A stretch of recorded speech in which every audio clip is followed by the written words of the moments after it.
Here are my 3 biggest tips to keep you safe online. My name is Robert, I'm a cybersecurity engineer, and I break down cybersecurity so that the everyday person can understand it. Oftentimes I get asked, well, what's the biggest things that I can do to keep myself safe online? 3 things that you can do to keep yourself safe. First, do not use the same password for every account that you have. I cannot even count the number of times that whenever I was working on individuals' computers that they would have the same password for everything. And it's something simple like let me in 123. Huh. Weak, huh? Guess that'll do. We don't need to be doing that.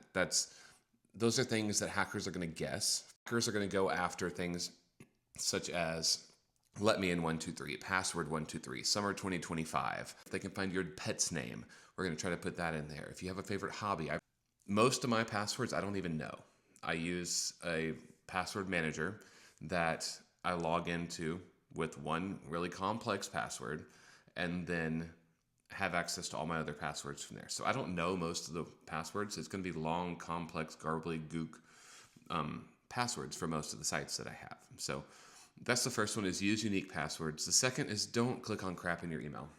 Okay, first link, click. Oh, free donut? Yes, please. Next. If you get an email from your bank, just don't click on the email, but open your browser and go to your bank's website.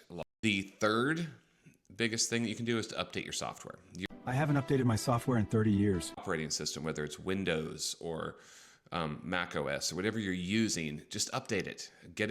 It automatically does it for you most of the time. You want to make sure you do that.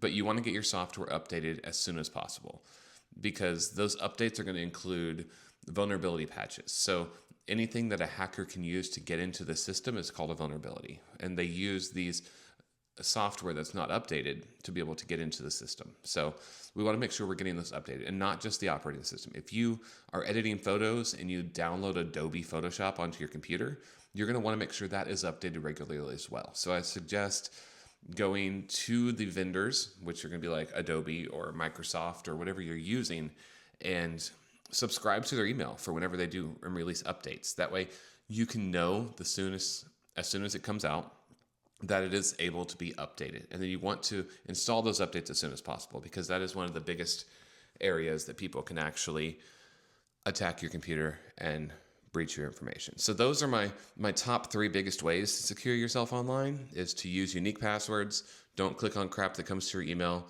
and keep your software updated. So keep following me for more cybersecurity tips.